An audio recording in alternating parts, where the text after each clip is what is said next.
Assalamu alaikum. This is your host Sajida Khan for today's Seniors Talk program. North American Muslim Foundation has been a staple in Scarborough, providing various services to the community. As part of our first guest for today, we will be inviting Farooq Khan, the Executive Director of North American Muslim Foundation. Let us hear it from him about the programs and other services of North American Muslim Foundation. Assalamu alaikum, Mr. Farooq Khan. Wa alaikum assalam. Thank you so much for being our guest for today. You're most welcome. Today we are starting a new program which is a series of talk about seniors, and we welcome you to introduce about this project to the seniors today. Well, Bismillah ar-Rahman ar-Rahim. Thank you very much, Sajda, for hosting this program. To begin with, North American Muslim Foundation is a charitable foundation that has been working for the last 40 years. We are starting today a new series of program called the NAMF Muslim Talk, which is funded by the New Horizons for Seniors program, which is a federal government grant program. The idea basically is that we are going to be inviting a senior in each episode or seniors, and then we are going to ask them a series of questions to find out their experiences. So things like their experience with COVID-19, the issue of isolation, transportation issues, government benefit programs such as Canada Pension Plan, seniors pensions, medical facilities, accessibility to medical facilities. So the idea is to gain knowledge directly from the seniors for the seniors. So once we will hear from them, hopefully the policymakers will be able to look at the data and based on their input bring about improvement in those services or the areas that seniors have difficulties or challenges. Mm-hmm.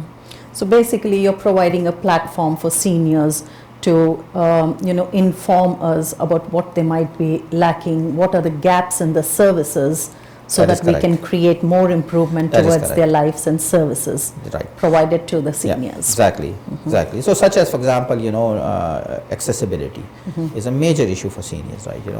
How efficient the TTC service is for them, let's say if they have to go to a doctor's appointment, or if they have to go grocery shopping. So, those challenges that they are facing. So based on their input, we will be able to accumulate data through which policy formulations can take place. So would it be also about the healthcare facilities? That's right. That's right. So for example, even in today's context, where we are going through this pandemic, COVID-19, how accessible the clinics are for vaccination. A lot of the seniors, are not well equipped or well acquainted with computers, for example. So if they want to make bookings, right, what challenges they are facing, going to the clinic to do, their vaccination, if somebody is able to take them, what sort of arrangement they have to make. A lot of the seniors cannot even leave their houses, for example, right, how accessible, the government or the medical staff is to their residences. So their challenges from their from themselves. The seniors' perspectives. Exactly. Also in terms of regular medical facilities, what kind of difficulties and challenges, because a lot of the seniors mind that are immigrants, right? They may have language barriers, they may have accessibility barriers. There are cultural barriers. So for example, when patients goes into the hospital, and especially if they are from the Muslim faith, then what sort of challenges they face is, so we want to hear from them, right, to see what kind of difficulties and challenges they have, so that can be addressed. Would we also be focusing on some of their financial issues and challenges? Absolutely, absolutely. A lot of the seniors obviously, are pensioners. The question arises is, the pensions that are being provided to them, such as the Canada Pension Plan or the senior benefits, are they adequate in maintaining, a balanced lifestyle? There's a lot of talk going on about universal income level in Canada. In fact, Yesterday I was watching CBC News, in which they were saying that the Liberal Party in their convention, 70% of them, want certain universal income in Canada. A lot of the seniors, are actually right either at or below the poverty line, because of their limited incomes. So we wanted to know is, what kind of challenges they are facing vis-a-vis their finances. A lot of the children, they don't get support from their extended families. Yes. Children get married and they move out. So different individuals have different, issues. So we would also obviously like to know, what kind of financial challenges that they are facing. Yeah, I agree with you, as you mentioned that the children are moving out of the houses, so it's become an emptiness syndrome for most of the seniors, and isolation started prevailing within the community. Yeah. So how would you address isolation within this project scope? See, once we will know what kind of isolation they are facing, then we are, organizations like us will be in a better position to organize programs related to their challenges. Especially in this country, if those seniors who are immigrants, are not familiar with ease they cannot commute. They have language barriers. Weather is a big factor. Yes. Right. In winter time, seniors are not able to go out, and if they are caged into their house or an apartment, then it becomes a real mental health issue. Yeah. Human beings are social animals. Exactly. Right, and we all need to see each other, we all need to interact with each other. I mean, even healthy people like us, right, who are still not there at that level of being senior, having extreme difficulty because of the pandemic, that is going through, the isolation, the not being able to see relatives and friends, and neighbors. So that we can understand, for seniors these are even greater challenges. So by educating us, we will be in a position to create programs, to create facilities, situations in which we can accommodate them and help them better cope with their isolations. Yeah. So for example, back in 2012, 2011, we were running a full-time seniors program over here, and I think you were part of it, right? Yes, I was part of the program. Yeah, okay, and we used to have another senior coordinator here, Camille, and it was a wonderful thing. The seniors were getting together.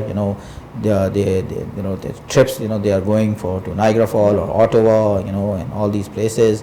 And it's very important, to have these interactions, socialization, because that also helps their mental health. Yes. Because if seniors have a better lifestyle, then it is also a less burden on the medical health system. Yeah. If they are isolated, obviously, it creates, whole bunch of mental issues, which also affects other health issues, and then, that also put burdens on the health system as well. So we wanted to know, their challenges, their difficulties, so that we can address them. I agree with you, yes, because of the mental health issues that you would like to address all these programs, introduce these programs. And I remember the outdoor events that we used to take them on field trips. That used to be one of their most favorite ones, especially because they could not leave their houses when they were responsible for their children, for their jobs. But now when they have retired, they find this is the best time of their life, that they can move around, socialize with their friends. Yes. Now, coming back to the seniors talk, how would you introduce these talks to the seniors? Because now most of them are relying on technology. So would you be uploading these videos on YouTube? Yes. The whole idea is that we have a channel called NAMF TV, and these episodes will be uploaded on to the YouTube channel, and also we are going to be putting it on Facebook, and through Twitter and Instagram, through all the social media. We are going to be expanding these episodes, so that everyone out there can also see. and obviously through emails and websites, we are going to be, putting it there, right, so that whoever wish to, they can have access, right, and see, and learn what the challenges are. And also, through this forum, I would like to, also invite seniors out there that if they want to participate, they are more than welcome to, they can get in touch with us, they can contact you. There will be a telephone number, at the end of this episode, so that, we can definitely, introduce them. And also, seniors, I think it's such a, I mean, I can relate to it, that when my parents were seniors and they passed away a few years ago, I used to see one thing, that all they wanted is, talk to someone. Yes. Right, they're not looking for anything else. They just Yes. wanted to, share their experiences, their, their life. And even remember many years ago back, I think it was 2011, 2012, when our founder, who passed away in 2012, a lot of the time, I used to just sit and listen, and he used to tell a whole bunch of stories about, how he started the foundation and what he did, what kind of experience they are. It's also a great opportunity for young people, right, Yeah. to listen to what their seniors have gone through, the challenges, the difficulties, and that's how, they can also learn lessons in life. Yes.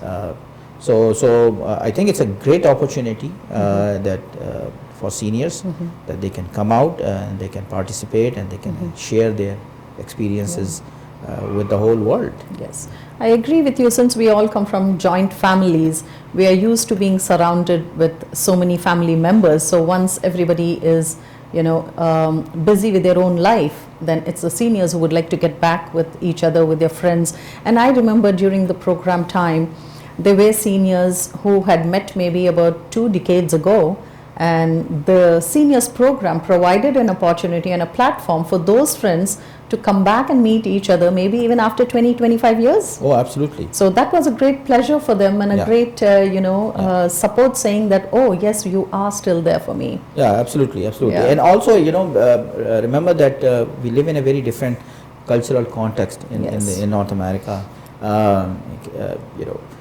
Back home, in Pakistan or India, or wherever you are coming from, it's a very different, it's a completely different society. Yes. Over there, your social structure is different. You have neighbors, you have people who speaks the same language, the same culture.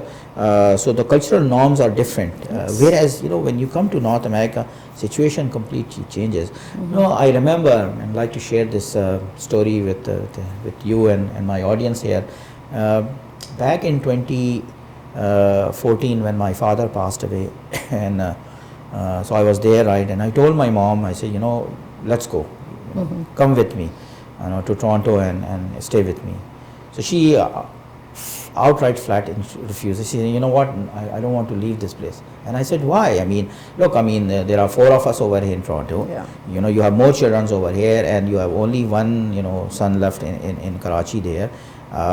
Who else is here, right? Yes. No, you are going to be much more comfortable here. There are better medical facilities over there. Is a better environment over there, right? Health-wise is good. So why do you want to, And she goes to me, you know what? Look, if I come over there, what will I do? I don't speak the language.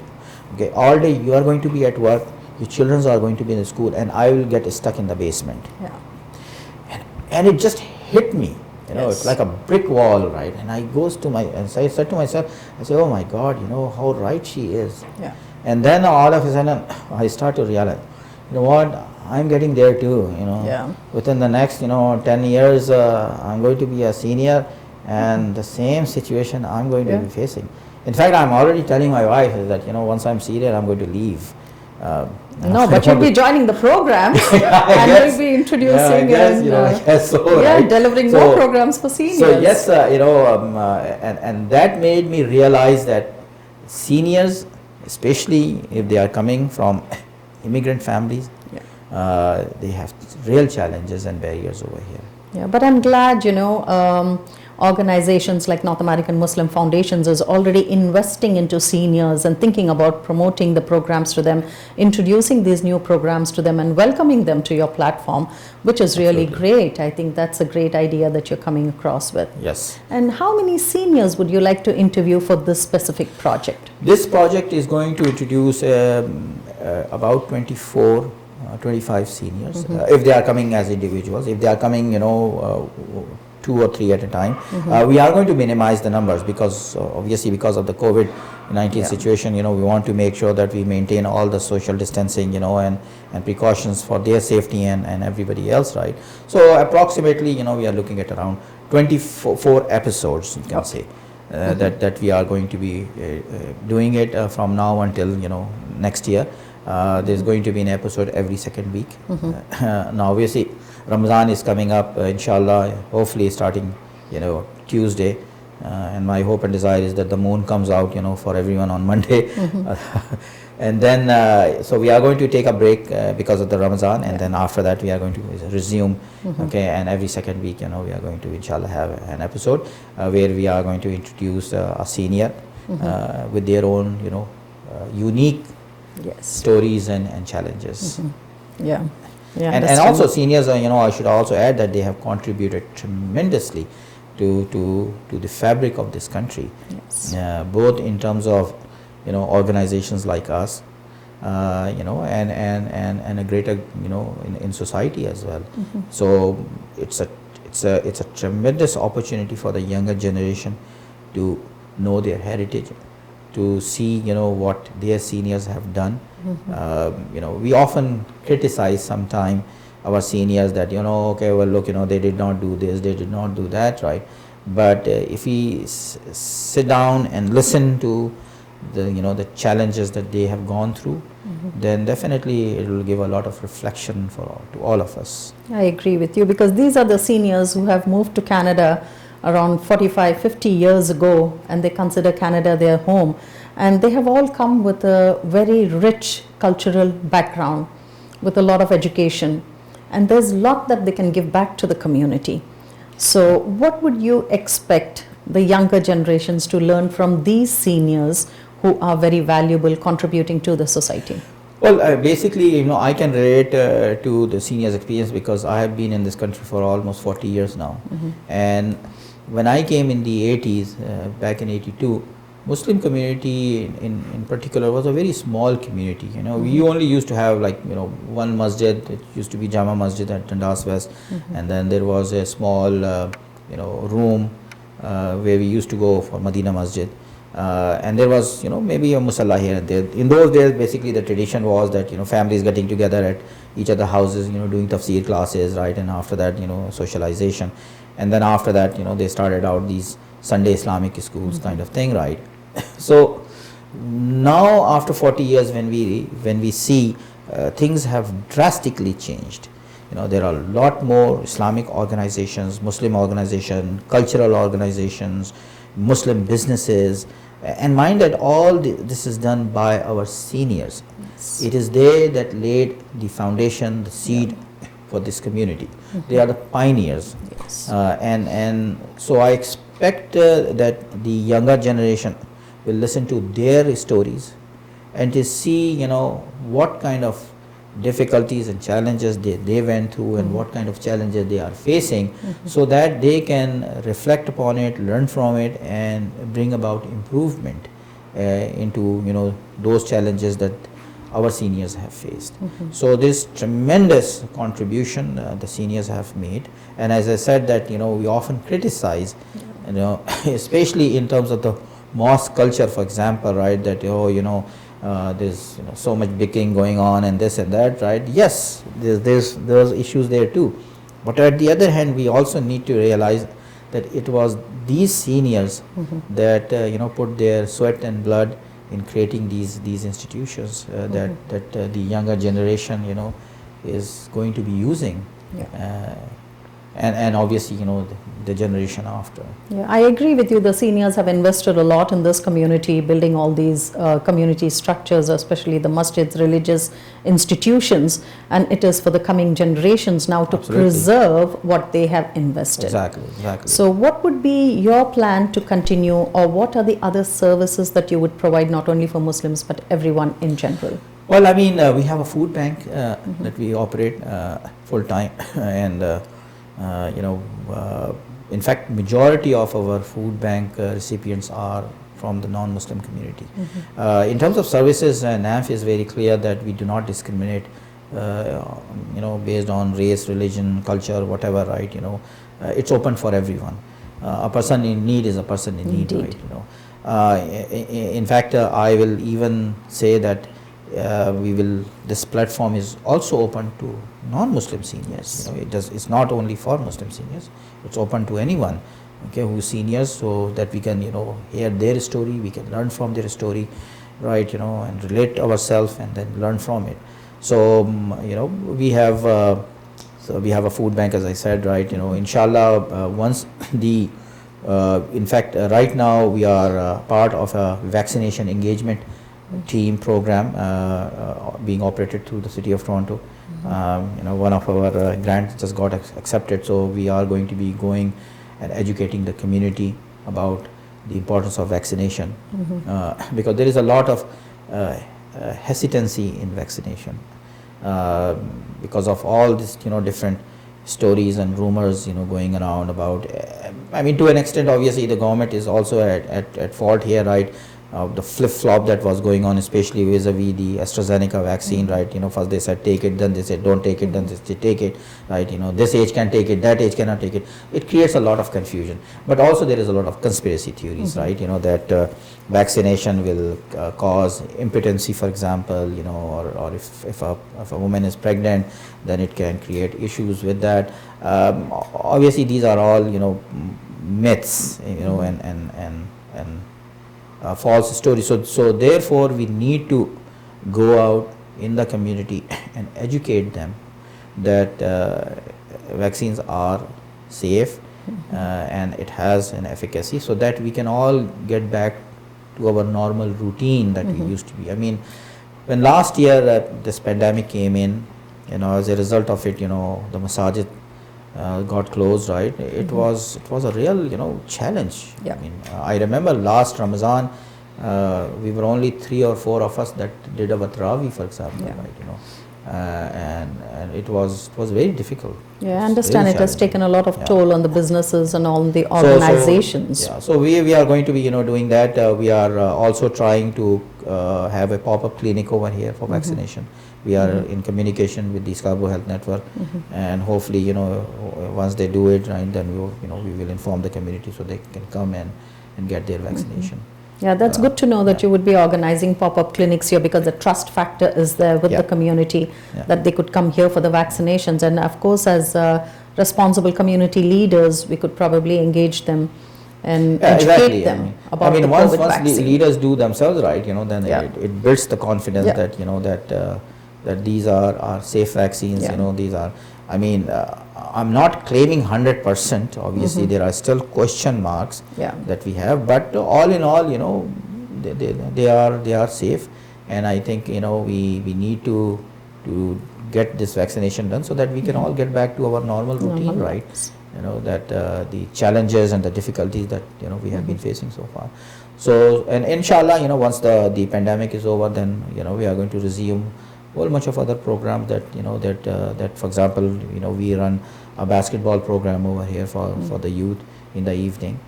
We have educational programs where we have a masjid over here, right? We have a Quran school in the masjid. So all those programs inshallah is going to resume once we go through this pandemic. Yeah, I hope so, because these uncertain situations has got a lot of commotion within the community. So we hope and pray that everybody gets back to a normal situation as soon as possible. Definitely. Yeah.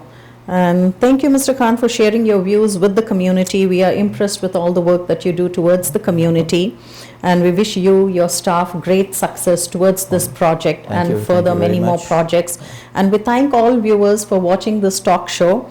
Stay tuned for our next guest and wish you all a safe time till then. Your host, Sajida Khan.